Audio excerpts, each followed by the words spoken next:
Round one. Fight.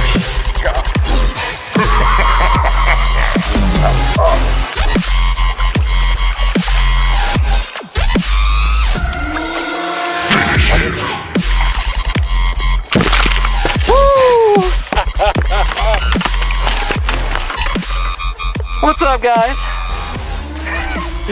Nick the Informative Fisherman. Let's put this guy back. And today we're going to be talking about a master class of bed fishing. There's a lot of stuff out there touching on here and there, but I'm going to break down the stuff that everybody else doesn't want you guys to know.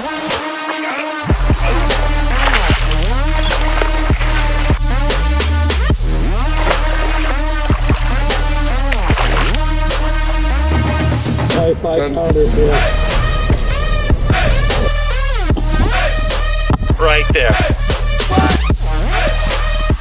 Is 9.668 right there. And Jack got that 5 pounder. Right. All right, guys, so this is going to be a master class for bed fishing. I'm going to cover the basics really fast, but if you want to get past the basics, look right here at the bottom of the video. I'll put a timestamp, so if that's how far you'll need to jump to get directly into the advanced stuff. Now, in regards to bed fishing, whether you like it or love it, whether you think people should not do it or they should do it, that's your opinion. There's going to be guys who are going to bed fish. There's lots of bass tournaments when bass are bedding. This is just something we are going to do. We are going to catch bed fish, and if you're one of those type of people who said, oh, the fish is on a bed, it doesn't stand a chance, you know nothing about bed fishing, and you should save your opinion for yourself, because that's really the fact of the matter. Bed fishing is not easy. There is some circumstances where it's easy, but that's very rare. Bed fishing is extremely complicated. All the footage I've ever seen out there seems to really dumb it down for you guys, and you probably never became an incredible bed fisherman from watching a 5-minute video. This video is going to be very long. Now, in regards to that ethical treatment of bass for bed fishing, okay, I don't want to hurt the bass. I live on a private lake. I've lived out here for 3 years. I manage the lake. I boat flip bass all the time, and I've netted bass. And in all honesty, I've seen more bass die from netting and the net getting caught around the gills or tearing something or tearing scales off than I have on a boat flip. So a lot of people go, you're boat flipping fish, Nick, you're hurting them. And the reality is, I'm not. If you boat flip him in midair with no line tension and you drop the fish down like that and he hits hard with all of his weight, you can hurt him. But I always boat flip and I maintain tension on my line and just trying to bring him over the gunnel and put him in. Now, yes, you do not want to keep the fish out long. If he's bouncing around the deck, get your hand on him and hold him down as fast as you can, all right, to get control of that fish. Now, in regards to putting a fish in your live well, if you're not fishing a tournament or filming a TV show, please take a picture with one fish, let it go. If you're not ready to take the picture, put that fish in your live well fast. You don't want to put a spawning fish under a lot of stress. Don't clip them, don't put them on call clips. Put them in your box, lower that water level down halfway so they're not jumping around, hurting themselves trying to get out. Back grip them first and then come for their mouth. Try to prevent stressing them or hurting them too bad. If you're fishing a tournament, there's nothing you're going to do. Clip them, call clip them. That's just what's going to happen. Very few fish have ever died from being caught during the spawn. I've seen footage of guys saying fish die. My family owned a private lake that was 5 acres. I boat flipped, catch fish during the spawn for years and years and years and never seen one die from it. Every now and then a fish manages to get gut hooked or something. Yeah, a fish can die from that, but not from catching them during the spawn. So hopefully that gets some ethical treatment out of the way. And also, when you're weighing them, hold them down low to the floor. You only need to hold the fish this high off the floorboard of your boat, off your deck, just by a little bit. In that case, if they jump off the scale and they hit, they're close to the ground and they're not falling from my height, 6'6", and smacking against the ground. So hopefully you guys understand that we need to treat these fish better and be a little bit more careful with them around the spawn. So that's out of the way. Got it.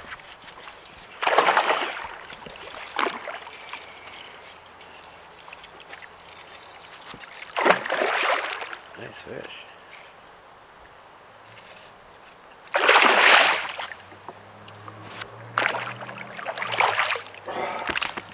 Yeah. There we go, baby. Big glide fish.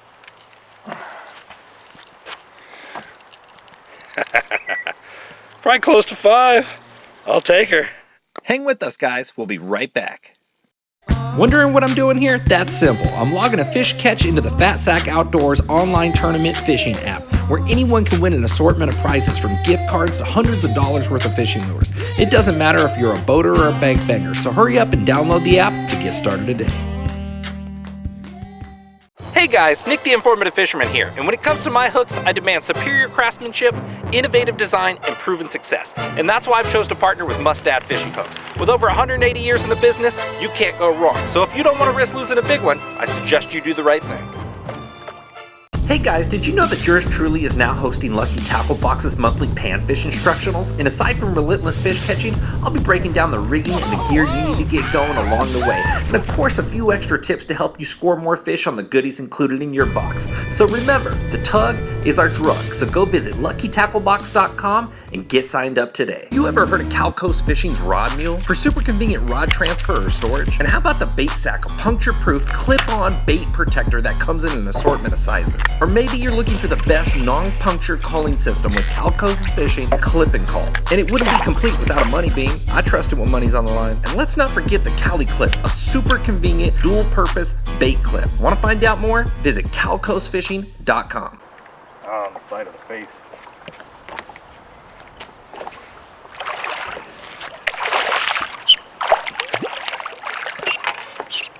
Oh, right in the corner of the jaw. There we go.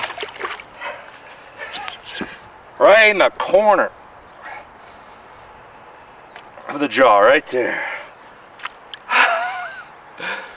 Had to work for this, probably 5-pounder. Yeah, she's 5. Woo! Took me 40 minutes on this fish. There's so much algae. Incredible. 5 pound, 1 ounce.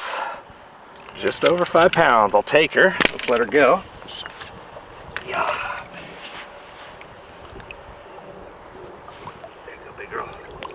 Finding fish during the spawn. Okay, this is still in that beginner category. That we're not in the advanced stages yet, although I'm gonna throw in some advanced tips along here. Incubation period. You guys ever heard of that? You'll see males roaming around when that water temperature is roughly around 58 degrees. Hey, Bailey. When that water temperature is up and around 58 degrees, you're gonna see these fish roaming around. Smaller bass. Sometimes you'll see the bigger females roaming around. When that water temperature hits roughly 58 degrees in the spring, an incubation period starts where the eggs start to mature inside those females. That roughly takes 2 weeks. Now, that's only if it progressively gets warmer. If all of a sudden a cold front comes in, that can expand. That time can be 3 weeks, 4 weeks, to where you don't see them spawning till later. But what can happen, if I've heard guys say, oh, I've seen fish spawn in 55 degrees. Yes, you can. The incubation period started. It stayed cold. The fish went into full maturity. Her eggs all the way matured. And then all of a sudden, she's up there with one of those males in 55 degrees because it didn't get warmer. But guess what? The life cycle still went forward. And that's those circumstances for fish spawning in colder water. Now, smallmouth and spotted bass happen generally a few degrees. Spotted bass can be like 5 degrees, usually before largemouth. Spotted bass are first to go. Smallmouth are kind of in between. Before the largemouth start, and the smallmouth and spotted bass are generally going to be deeper than most of the largemouth you're seeing, but all the same rules still apply. Now, when we're looking for these fish, we're looking for shallow, hard bottoms with great light penetration. That usually happens to be on the northwestern side of your lake because the sun rises in the east, so that bank over there is going to get a lot more light penetration and warm faster. A larger shallow area is going to warm faster. That's just a simple rule of the matter right there, and you're more than likely going to find fish there first, or way at the back of a creek, or way up the middle of a long flat leading into a bay where that water is going to be shallower, and it's going to warm faster. If the water tends to be dirtier, it's also going to warm faster, so there could be bedding fish in that zone, and that's something you probably want to go take a look at. Now, when I'm looking for bedfish, there's a lot of different things I'm looking for, but the first thing I'm always going to look for is a male and a female. The smaller bass is usually that male, and the female is going to be that bigger bass. When I'm going on the trolling motor, I'm going fast. I'm going real fast. I have a marker buoy in my hand, and I'm generally going one way with the boat and looking off another direction. I want the area where they're going to be spawning in shallower water where I can still see on one side of me. So if I see bass bedding right there, I'm going to take my marker buoy and toss it to this side of the boat. That way, because when the boat goes past, you're going to scare them, they're going to scatter. I'm going to come out, make a U-turn, and come in really, really slow to my marker buoy to now look at the fish's temperament. And we're going to get into temperament, but that's how I'm going to find it. If I go fast and I see a decent sized male without a female, sometimes I'll drop the marker buoy if I need that size of bass, but generally what I'm going to do is I'll have someone behind the console or someone under the graph to mark a waypoint, and I'm going to use a fish identifier that looks something different. If you have a pink logo that you never use, stick it on there. All males that are locked on beds, you're going by them fast, you see that he didn't want to move, it's simple. Mark a waypoint in that spot, then you know you can come back and look. And you might want to turn back and look to see if he has a female nearby. But the definite thing I'm looking for is male and female when I pass by. Those are high percentage. I'm going to come back and check those first. Every other thing is a male, or if you see a female kind of off, mark those waypoints on your graph. You want to cover as much of that shallow area when you have good light and low wind at one time to where you can find all those bedfish. If you stop and work one for 2 hours right in the very beginning, the wind can pick up and you would lose your chance at finding ones that are easier to catch, that have a different temperament, which are going to trigger on a lure much faster. You know, if you didn't cover all that water, you could have found that fish. So don't stop right away. Even if you see a 6 or 7 pound female, unless you're out just fun fishing and all you want is one, then you can do that. But that's generally what I'm doing. I'm going real fast on the trolling motor, checking those particular areas before the wind picks up, or when I have just premium conditions. And I'm either dropping marker buoys on doubles where good male and female are locked, and I'm marking waypoints where I see a female way off the bed and a male up there, or I see a good sized male. Because those are active waypoints where those males can bring up a female throughout that day. So I know to revisit those areas, and even if it gets windy, I know exactly where my waypoint is. Even if my visual is lower, I could still sneak up a little bit closer to the bed and find them easier later in the day.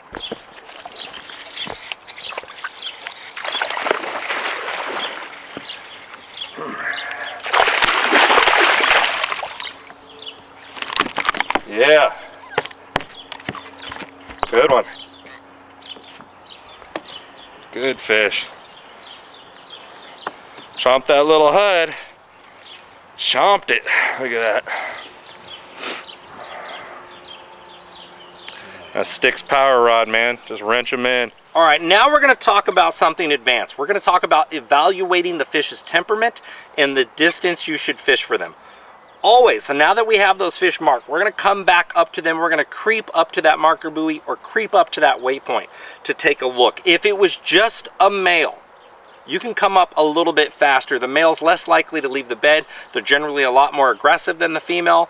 But if you've seen the female on that bed and you threw a marker buoy, you need to come up extremely slow. As far as you can away to where you could still see those fish clearly is where you need to be. The closer you get, the more difficult it's going to be. They will become aware of the boat. They will become aware of the trolling motor. You need to back off your speed on the trolling motor to where you still have decent control of the boat versus the wind, but just enough to do that, nothing more. Every time they hear that trolling motor kick on, you're going to make the fish much more aware. So now we're going to talk about evaluating the temperament. Now, in my opinion, once you creep back up to that bed and the fish is up there on the bed and comfortable, you want to start with something like a 1/2 ounce football jig, okay? Now, whoa, here goes a chain reaction. A 1/2 ounce white football jig. It's a general bed fishing lure. One of Shaw Grigsby's favorites of all time. I use it every time I go, but I maybe catch 10-20% of my fish on it. So not a lot, but what I'm going to do is I'm going to evaluate the fish, and it's got a weed guard to where it's very difficult for a male to hook himself right away, and I'll tell you why this is. I'm going to make a long cast up there. When it hits and lands on the bed, if the male shoots off, I'm now going to start counting 1 1,000, 2 1,000, 3 1,000 until he returns. If it takes him 10 seconds to return, my opinion is it should only take you 10 minutes to catch that fish. And that's evaluating his temperament. If you don't see a female there, okay, usually if there's a female around, the male will be relatively aggressive and show signs. He'll nose it, he'll nose down on it, or he'll bump it, or he'll hit it, or he'll pick at it if there's a female around. But not always is there a female around. In fact, if you're lucky, maybe 20% of the beds you see will have a female on it. But what you're going to do is you're going to evaluate his temperament. If you made 3 or 4 casts in the bed and he hasn't hit it, double that time. So if it took him 10 seconds to return, that's a 10-minute possible catch time. If he didn't strike it within 3 or 4 times entering the bed, his temperament is backed off, and that's going to be a possible 20-minute catch, to where now he is selective about what part of the bed he's protecting. So if you have a bed this big, okay, you see an obvious indentation, and I'll show you an example of what different beds look like on the B-roll right here. Now you need to throw this jig here, here, here, here, here, to see if he shows any signs of protecting any particular area of the bed. A lot of the time it's in the grass just outside of the bed. For some reason they get this locked in, keyed in area of their head, that's where they need to protect. If they don't show any signs of that, this is where I do something opposite. I'll take like a big bluegill swim bait, or any sort of big bait fish swim bait, and I'll bring it into the bed, making them think that is another largemouth bass or another predator, a big bluegill. If another predator comes in there and he shows no sign of defending, leave. That is absolutely not worth your time. But what happens a lot of the time when you bring in that bigger predator, or that male, he starts to strike at it. When he's starting to strike and he can't defend the bed very well, if there is a female that's loosely off, she'll oftentimes come over to help that male. And this is when I use big swim baits like these. And it's to draw a female in. But that's what you need to pay attention to, your time on evaluation. Now, if you're going down the bank, okay, you see that male independently, you can try it like that. But now if you have a male and a female up, if you go off and throw something small, or a little wacky rig trick worm, or a wacky rig Senko, the male can eat it very, very fast, and you're going to greatly decrease your chances of catching that female. You throw in something small that the male can get, even a jig, sometimes the male will grab it and he'll hook himself. He's so aggressive with the female right there, wanting to make sure she doesn't get anything. A lot of the time they'll bump the female or nose them off the bed. And so you want to throw something large, and these big glide baits oftentimes hook the bottom to where the male struggles to get it. And this is where you can encourage a female to come over and participate. But you want to make sure, if there's a female nearby, that you do not hook the male. Now, you always want to try to get the female to eat first, okay? This is where you throw something natural in color, like a green pumpkin, a trick worm, maybe a small natural looking swim bait, a drop shot, something that looks very natural. Sometimes the female will strike right away.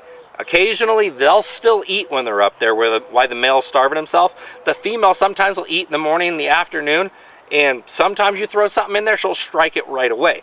But you also have to be prepared that when you throw over in front of her, if you see that male turn and start to come to it, don't say, oh, I'm gonna wait to see if she grabs it. That male will grab it before her. She will back off at that point, and the male will beat her to it. So make sure he's looking the other way, or you throw to a part of the bed that's in between them. Female here, male here. You throw out here for her to try to encourage her to go over there and get it. If she has no interest in a bait, this is where you need to start irritating the male with a bigger bait. And once she feels he's inadequate at protecting that bed, she'll come over and help him at that point, and then you stand a chance of catching her. Now, that's the great scenario. Sometimes you'll find a female by themselves that'll eat right away. And that's the ultimate scenario. That's what I dream every bedfish was. But unfortunately, it's just not that easy. But it does happen time to time. You'll see a big female by herself because the male got into a fight with another male and he's off doing something, and she ended up having to protect the bed. So that does happen. But what often happens too is you're going to see a male up there and you're going to see the female 15, 20 feet away from the bed. And even if you irritate the male with a big bait and she's just not coming in all the way, not coming in all the way. Sometimes you just have to keep doing it. You have to keep doing it, but she's showing no signs. Now you're thinking, do I catch the male, put him in the live well, take him to the other side of the lake, and then hopefully the female swims up there and protects? Here's another situation for you to think about. Sometimes you can get that female to bite out there. Throw a trick worm that falls really slow on light line by her. Throw like a Senko with a nail that's gonna fall faster by her. If that doesn't work, you can try a jerk bait out by her and pause. I've got them a lot of the time that way. Or you can throw suspending glide bait, like this bluegill here, this gantarelle, that suspends. I caught a 9-pounder on this a couple weeks ago. I'll show you that video clip. And this particular bait right here will pause in the middle of that water column, and it's just hanging there. The female never comes over full bore. They creep right over, and then they just peck at it. Like, what are you doing here, bluegill? And they usually peck at a feathered hook. So jerk bait, any sort of suspended bait or slow falling plastic bait sometimes can get that female to go. Okay, she wants nothing to do with that. She's not hearing it. She doesn't want to touch it. You're getting the male to strike your big bait. She's not coming over. Is that the point you should try to catch the male? Not quite yet. What you do is you throw a glide bait, you throw a big swim bait at her, and you try to bump her, okay? You swim it at her being aggressive, like it's starting to attack her. What this often does is it triggers the male to come off the bed to protect her, and she runs with him, and now she will come up to the bed, to where now when you throw back into the bed and irritate him at that point, she will help and strike that lure. If you try ramming her and agitating her to come over and none of that works, that is the time where you put the male in the live well. You come back and check that bed 30, 40, maybe an hour later to see if that female's up there. But it is always a last resort to catch the male. Unless the male's big and the female's about the same size as him, well then sure, absolutely go ahead and catch the male if you're fishing in a tournament, or you want to show up a good picture for your buddy, or if, you know, the bass look relatively the same size. But if you're going for that bigger fish, catching the male is always last resort. Attention Northern California anglers, have you been to Boat Country in Escalon with one of the largest selections of welded aluminum fishing boats from North River, Hughes Craft, and now Crestliner? Chances are they have the right boat for you. And did I mention they have a full service center to take care of all your repair or boating maintenance needs? If you're a boat owner or just looking to become one, you owe it to yourself to check these guys out. Visit BoatCountryUSA.com or stop on by. We'll see you there. Bigger, better, badder. The evolution of the buzzbait is upon us. The Evolution Baits Grass Burner is a high-performance bass snatcher machine. High-end components, inline displacement, larger profile, balanced body for fast or slower retrieves, better deflection, and oversized treble hooks. You wouldn't bring a slingshot to a gunfight, would you? Find out more at evolutionbaits.com. Did you know that P-Line makes specialized lines for all your fishing needs, from the super strong abrasive resistant CXX or the low stretch super stealthy CX Premium, or maybe you're looking for invisibility or super bite detection with P-Line's 100% fluorocarbon. No matter what your needs, P-Line's got it covered. To find out more, visit P-Line.com. P-Line, baby. Ever tried pulling a planer board next to your boat when trolling or fishing from a swift current bank? If not, you're missing out on one of the most phenomenal fish catching machines on the market today. With Yellowbird planer boards pulling your lines perpendicular to your boat, you can't help but catch more fish. Find out more by visiting www.yellowbirdproducts.com. She hit it. Got him. Oh God. Oh boy. Oh, big one coming with it.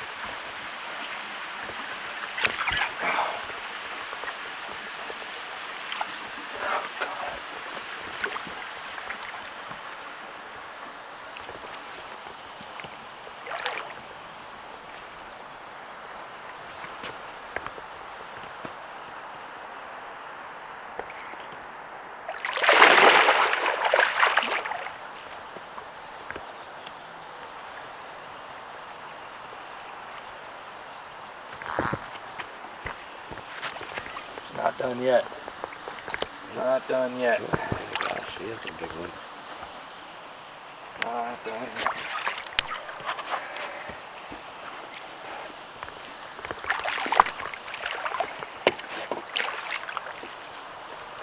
Oh gosh. Oh gosh. Yeah, tight. Here we go, guys. Let's see what she weighs. Let me get down a little lower in case I accidentally drop her. Okay. 6'3". Yeah. He's got it again. Oh, God. Super fired up.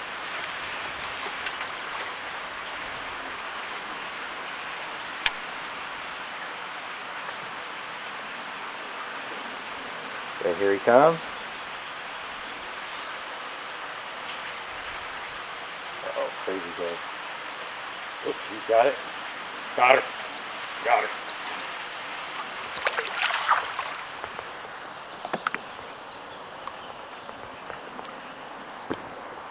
Not quite as big as the other one. Good one though. I think I got her under the head. Yep, on the chin.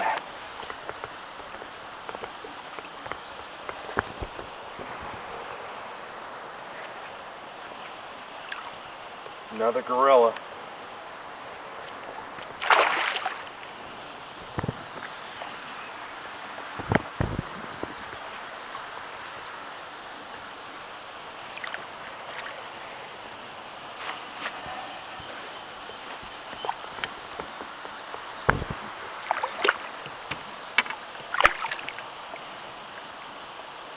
Big mama.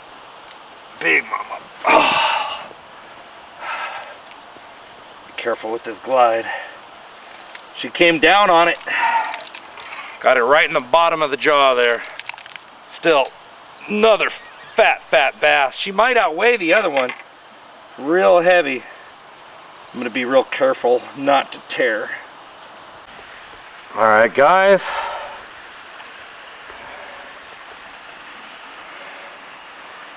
.5. What is that, a 6'3" and a 6'5" off the same bed. One male with a 6'3" and a 6'5". That's woo,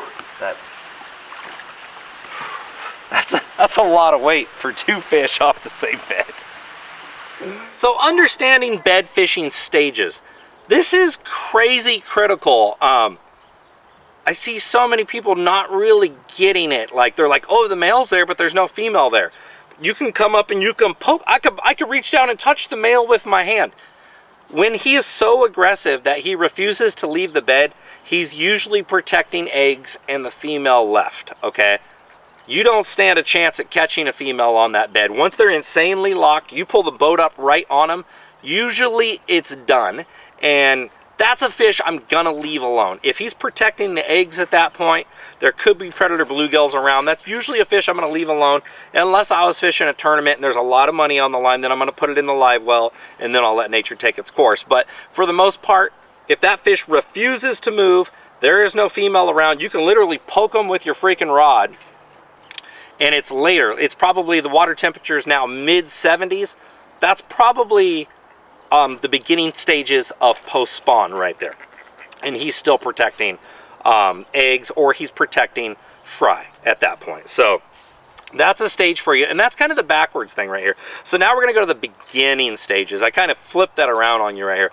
You see bass just roaming up. You see them in the shallows, smaller bass roaming around. You throw stuff at them, they won't bite, they leave. That's a staging fish. Everybody goes, man, I see bass roaming everywhere, gin clear water, I can't catch them. They don't want to bite anything. Those are staging fish. Now, I could catch about 1 out of 20 of those fish, and expert anglers were still saying, no way. You may be able to catch 1 out of 100, Nick. And realistically, when you want to try to catch those, I do something crazy. I take 4-pound fluorocarbon, a Zoom trick worm, and a size 4 double wide mosquito drop shot hook by Mustad. And it's super light line. Whatever way the fish is heading, I stay low and I throw about 12 to 15 feet out in front of them, and I keep the line completely slack. Literally 1 out of 20 will come over and grab it, just because it's so non-predatorial. I'm not putting a nail in there. The thing falls just insanely slow. Sometimes you can get those fish to strike. But your better option when you see a bunch of fish cruising and you can't get them to bite is to fish for fish in a pre-spawn stage in dirtier water, because you stand a much higher odd of catching pre-spawn fish, not staging fish. Staging fish are going to be very difficult. They're going to make you think that you can catch all these big fish you see up there, but you're probably going to end up spinning your wheels. If you would have went to another pre-spawn area and just fished where you couldn't see the fish, you probably would have caught a lot more and had a better day. Now you're starting to see males on beds and females cruising around, big female bass cruising around. This is one of those times where you really want to pay attention to where those males are. You want to leave them alone. Those are the magnets that are going to bring those females up, okay? If you see the females cruising by and the male is not leaving the bed, you still want to target pre-spawn fish. Now, if you see the female cruising by and you see the male swim out and bump her and try to push her in, he's courting her, okay? He's saying, hey baby, how you doing? It's good to meet you. You from around here? My name's Jeffrey, Jeffrey Little Lip Bass, and I really want to get to know you. So he's trying to bring her over to the bed. He's trying to make that his girlfriend. He wants to go through the ceremony. He wants to introduce her to mom and dad. This is what's going on. This could literally be 1 to 2 hours of that fish doing that big giant female will be up on that bed. If you see one of those bass coming off the bed out there bumping a big female, mark that waypoint as return within the next hour or two, because now you have a chance of getting a big female that just came up that could be very, very aggressive. But if you don't see them doing that, keep it in mind that they're there, but I would look for a male that is trying to actively court and roam out. Or if you see a male fighting another male, he is more than likely trying to actively court, and he has a lot of aggression towards that male. And generally when you see males fighting each other, running after each other, there is a female by in deeper water that you do not see. So that is a stage where you may be wanting to target bedfish. And then the clearly obvious, you see a big female up there with a male, then you more than likely should be bed fishing. As long as you watch this video from beginning to end, you should have a lot of confidence in going to catch those bigger active fish.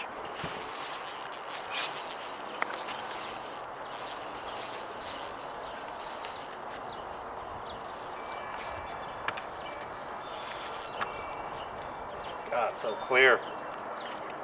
Just watching that fish fight 6 feet below the boat. It's amazing.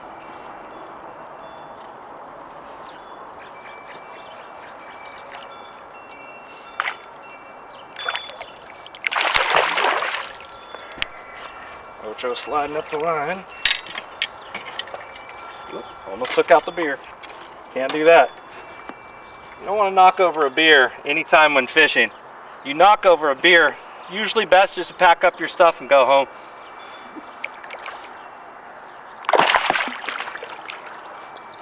There we go. Another nice little buck bass. Didn't have a female with him. Was checking his temperament, looking around, stayed there for a while to see if there was a female there. She wasn't there.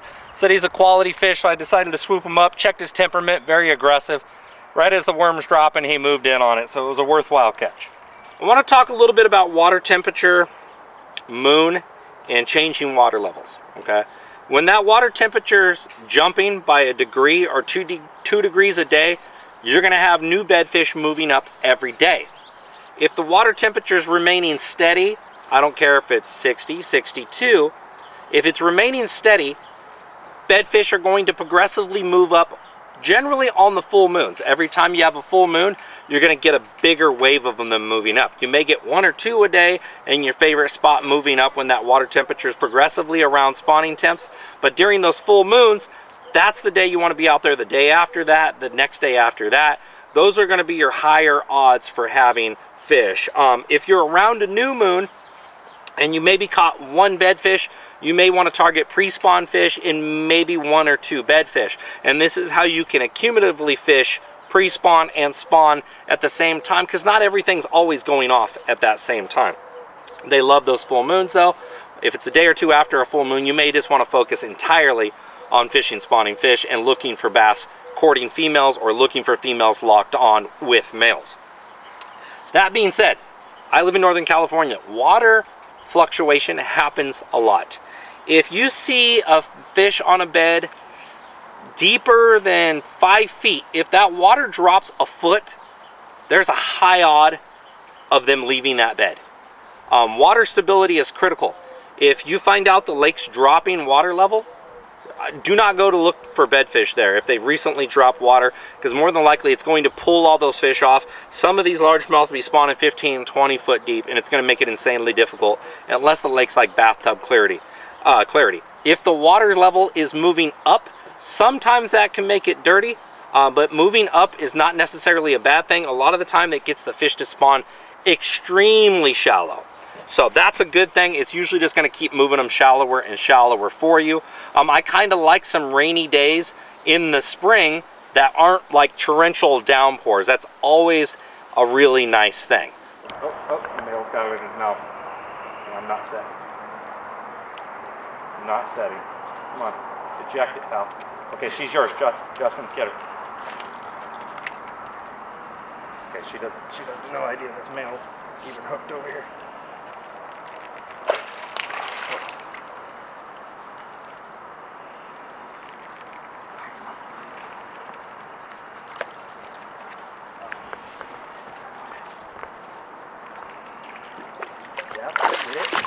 Yep. Oh, no. Go back? Yeah. Get in there. Stay in there.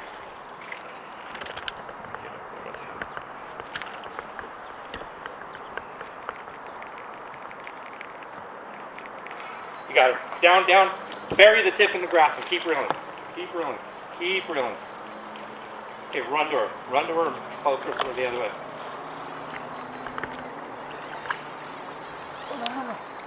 Where is she? Lost her. Is she under it? Yeah. Can you tighten a little bit?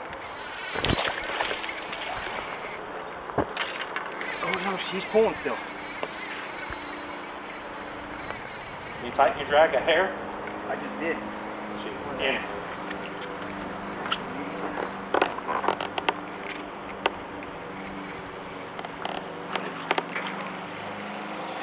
She's out. Okay, Justin, come to a spot where I can net her. One more click tight. There you go. Oops, there goes my glasses. We'll have to get those later. Don't worry about it. Keep reeling.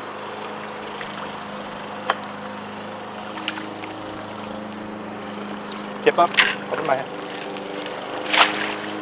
There you go. Justin's personal best bedfish. Yeah, dude.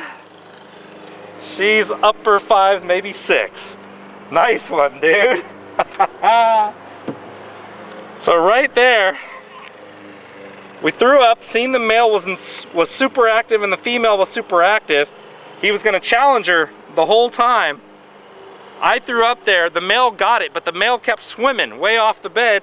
So I let him swim it all the way out and Justin cast it up in there and caught this fish. What an awesome combination. Right directly in the corner of the jaw. That counts. Justin, would you like to pose with your fish, brother? Sure, why not? Oh, she's heavy. I'll weigh her for you so you'll know. I'd like to get my sunglasses back at some point too. Were they gone? They're down here somewhere. There we go, baby. So now I want to talk about when I will catch the male, and I've already mentioned this earlier in the video, but there is special circumstances for when I will catch a male. If I see 2 male bass within 10 feet of each other that both have beds, and they're both trying to court a female, okay? I see them both coming out after a female. It's going to confuse her. I've had it lots of times where I've seen the female on a bed with one, I start to fish it, and then she goes over to the other bed, and that bass starts to court her. If that's the case, a lot of the times I will catch whatever bass I think is not trying to court her as much. Usually it's going to be the smaller of the male that's not as good as courting a bigger female. Not always the case. Sometimes the smaller male will beat out the bigger male bass at coming to get her. But if they're really close to each other and they're both trying to court her, I will catch one of those to make it an easier decision for her. Also, another thing, let's say you catch a big female off a bed that has a male. If you have the whole day to fish and you caught that fish early, or you're fishing the next day, do not catch that male.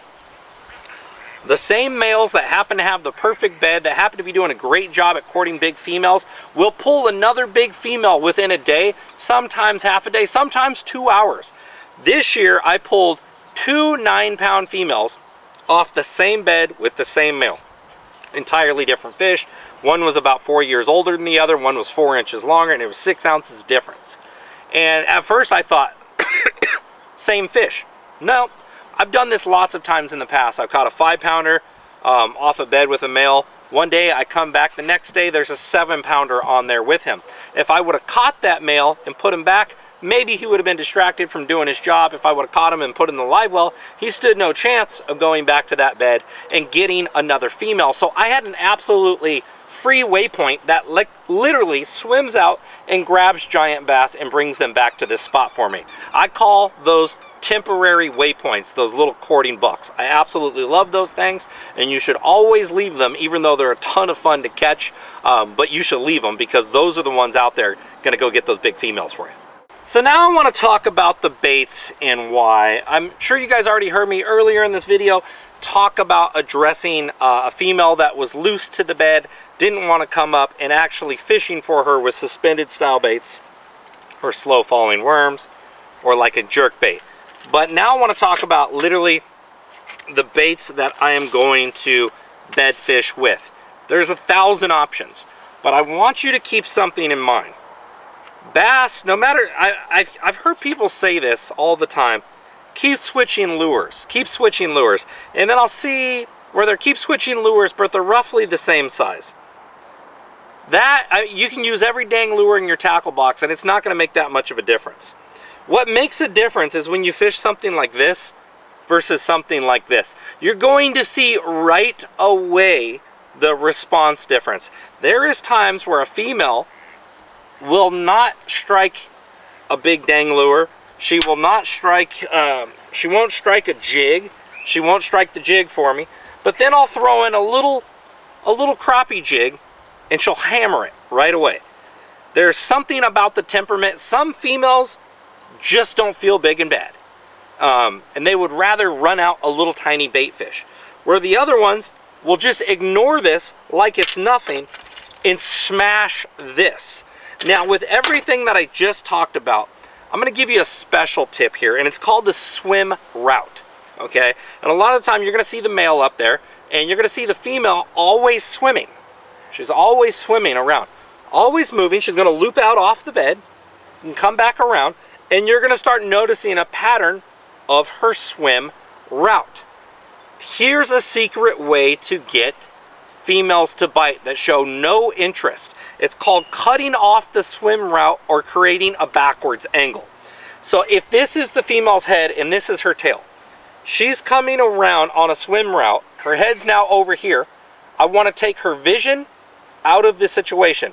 I want to wait until my bait's here and hop it over her to where she feels it on her lateral line. A lot of the time they'll instantaneously react and grab. That is called interjecting the swim route or creating a negative angle to where she can't see it. You're literally hiding it and jumping it over that fish to trigger a reaction strike. This happens a lot. A lot of the times, I caught a 9.6. The 9.6 in this film is what I did is I interfered with the swim route. She was coming back around and I casted this behind the bed. She was swimming this way. And I shot my glide bait out and it swam right in front of her and it stuck in the grass.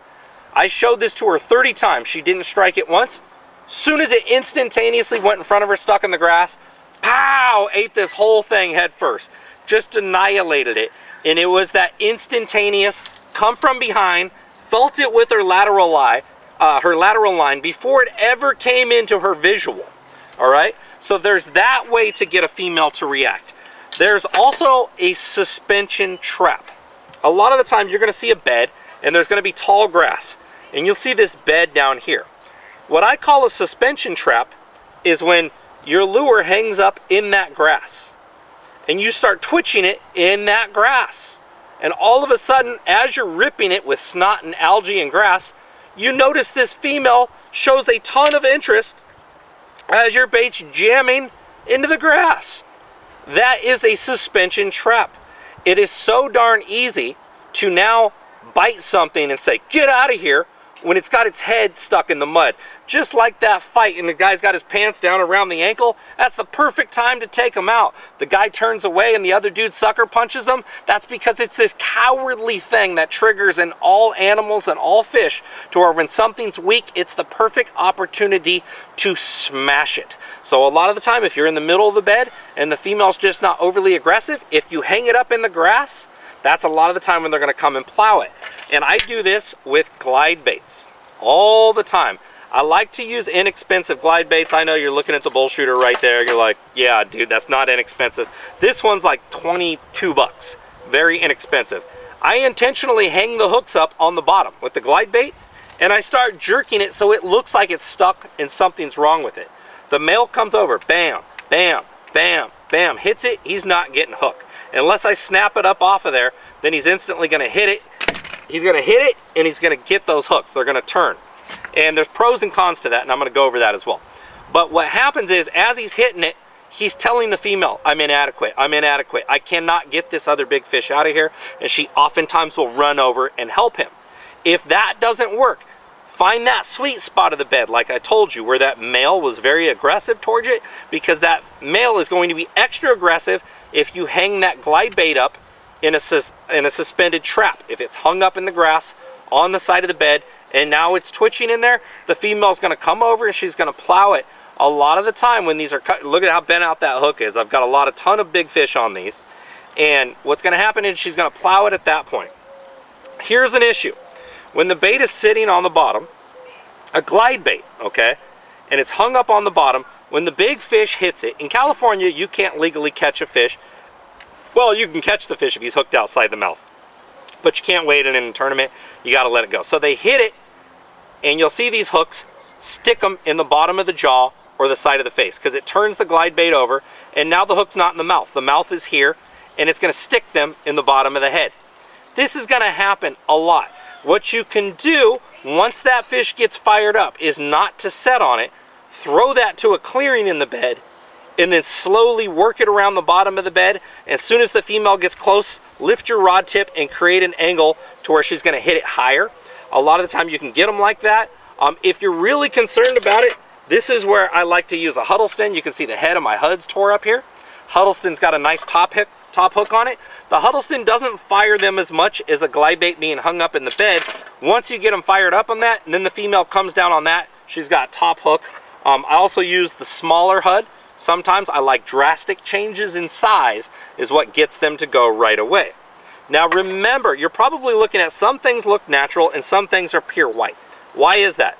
If the fish is just actively protecting the bed, I want to use pure white because I can see it well.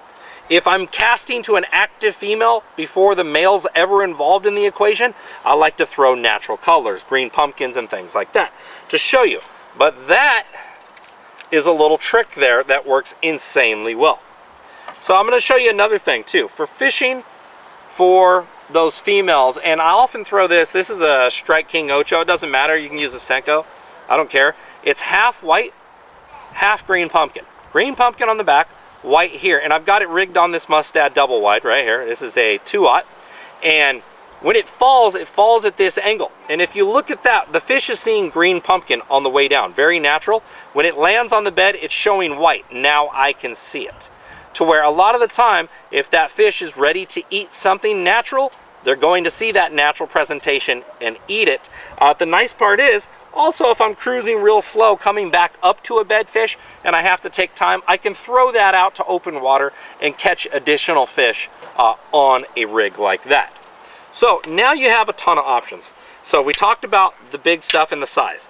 So now let's say the fish is under a boat dock and you can't throw a glide bait up there and hang it. And a glide bait is my favorite bed fishing bait, in case you guys are wondering. Or you're concerned about that fish getting it in the chin. Let's say you're in Northern California in a tournament. Bed fish striking this 50% of the time, it's not going to be in the mouth. Okay, so that does happen. They are still striking it. It just doesn't happen to get them in the mouth that often, unless you get them super fired up and you're swimming it by. Then they will get it in the mouth. Now, that's a great option to throw the Hud. But now we're still talking exposed hook, exposed hook. Let's say you have branches around. You have branches around, or they're under a boat dock. This is where you need a Texas rig big swim bait. You still need to do that big predator deal, because a lot of the time they're not going to react to a jig, they're not going to react to a micro jig, they're not going to react to a drop shot, another great bed fishing bait.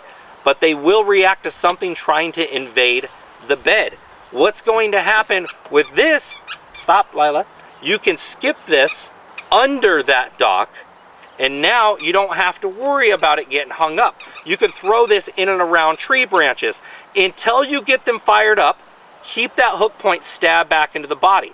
Once you get that female actively eating, now have your hook exposed, come it through, and just leave it up there. Don't bury the hook point back into it.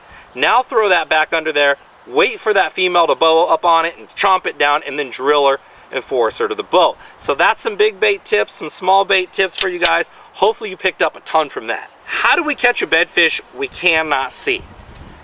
Very difficult to do. Usually it's by coincidence, fishing for pre-spawners, and you happen to cross a bed. If you're looking in reeds or tules or tall grass and you see a circle opening and it's dark and you pitch your plastic in there and you feel them hit your line, it could be the male or female, and you're going to set the hook and you're going to catch them that way. But if you know it's an area that had a lot of bedding fish, Carolina rigs work great, square bills work great. Any bait that's deflecting off the bottom is going to work great. And what you need to keep in mind is that same size difference. A lot of the time, dredging something through big like this will get you bites even from 2 and 3 pound bass, where they wouldn't hit something like a jig, even though you can't see them. So if you're positive there was fish bedding there and all of a sudden it got muddy, and you're pretty darn sure they haven't left, and you threw smaller baits and normal baits through there, don't be afraid to put on a bigger bait like a torque minnow here and drag it through there, because you're going to feel those strikes, and it's going to give you a much better idea of where those fish are. Now, another super important part of bed fishing, what you really need to own is some good polarized sunglasses. These happen to be the 9 Falcons right here. Really awesome glasses. They just hooked me up with this. Hopefully they're going to start working with the show, but if not, I want to make sure that I return the favor. Awesome glasses. I think they're around 60, 70 bucks. They're not your few $100s. I love them, real light and comfortable. A good pair of polarized glasses is going to help you see deeper into that water. Imperative, they need to be light. I'm a big advocate for polycarbonate lens over glass. Some people like glass, they think they get a clear view. I'm just worried about projectiles hitting me in the eye, big heavy lures coming back fast. It does happen if you fish often, or there could be a bird when you're doing 70 miles an hour down the California Delta and one's going to smack you in the face. Another thing you need to focus on is blocking side light. You need a hat, and honestly, people will, oh, the flat rim nation, huh? Oh, you're trying to be cool. I honestly like flat bill hats a lot. I feel like I can block out a lot of light with a flatter bill right against the top of my glasses. Now, a lot of the times it gets hot when you're bed fishing. I used to wear a hoodie and pull it up to block side light, but now what I like is just any sort of sun protection buff style thing, and I pull it up and I put it right on the tip of my nose, and I pull it up to the sides of my hat like that. It gives me direct vision and it blocks all side light, which is truly imperative. There's always going to be one side of the bed that you're going to see better. The reality is, you kind of want the sun to your back, to where the sun's showing on the bed, to where if the fish is looking at you, they're looking into the sun, it's going to disguise you a little bit better. But sometimes there's just wind ripple and you can't necessarily see. So if you're slowly positioned, you have the fish up there, you know they're there, check all sides of the bed before you start working them. If you actively have a female going and you hook her and you don't get to set the hook because you're unsure she had it, you're going to blow an opportunity. So check all sides of the bed, come around real far, stay 30, 40 feet off, and cruise around until you get that best visual perspective. If you have power poles, put them down. If not, bring yourself a couple of anchors. Put one off the front of the boat, one off the back of the boat. Staying dead steady in a position is going to help you a ton. And believe it or not, using anchors, if you can't afford power poles, can be huge. And if you're bank fishing, what I used to love to do if I'm bank fishing, I would wear like some Tevas and some swim shorts always. And sometimes I would physically wade out or climb up onto a rock or get up in a tree just to get that good visual perspective. Because if you don't know if it's the male or female, you don't want to set the hook on that male and accidentally blow your chances. You want to make sure you can see. So check all positions of the bed, make sure you can see really well, get good polarized, and have that side light blocked out. All right, one last secret tip for the people who've watched the video this far through. This is something I'm gonna do lately. Let me get this glide bait unhooked from my Sticks power rod. Here's a secret tip how to hook a lot of big bed fish on a glide bait. And I promised my buddies that I taught this to. I'm only gonna show it at the very end of the video to my loyal viewers. It's called the pop sweep, all right? So what happens is once you get the fish actively hitting this, okay, you can set the hook and set the hook and set the hook, but you often don't hook them until a few tries. But if you have the female active and she's hitting, you land at the top of the bed to where you know she's gonna bite right in here.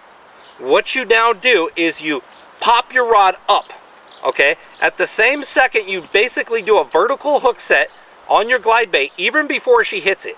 You see the fish coming, you do a vertical hook set, and then you sweep your rod to the side fast. What this will physically do, imagine this is the bottom with your glide, the fish is moving in, it pops the glide, and then when you turn your angle from vertical to a down sweep, it turns the glide bait sideways and it sweeps it like this, right in front of her. And when she's coming in at it and it pops, it looks wounded, she's now going to engage, and now you sweep those hooks right at the mouth. It's the pop and sweep. I've done this 1,000 times on big bed fish. It is the most effective technique on the most effective big female lure there is for bed fishing. If you guys, I want you guys to quote me on this 100%. I don't work for Savage Gear. This is a 3D glide, okay? It's a cheap, inexpensive glide bait. That technique, that pop and sweep on big females on beds, there is nothing that I have found better that can outfish this damn setup right here, except like a bluegill, and that's equally as good as this. So find yourself a big glide bait. The most important thing is that it can sit upright on those hooks and it doesn't lay on its side. If it lays on its side, it's no good for you guys. It needs to be able to sit up on those hooks for it to effectively work on those bed fish. I'm Nick the Informative Fisherman. Follow me on Instagram, Facebook, and YouTube, guys. Remember, if you're not subscribed to this channel, you should be. Click subscribe and click that little bell notification. We'll see you next time. InformativeFisherman.com, guys. Thanks for watching.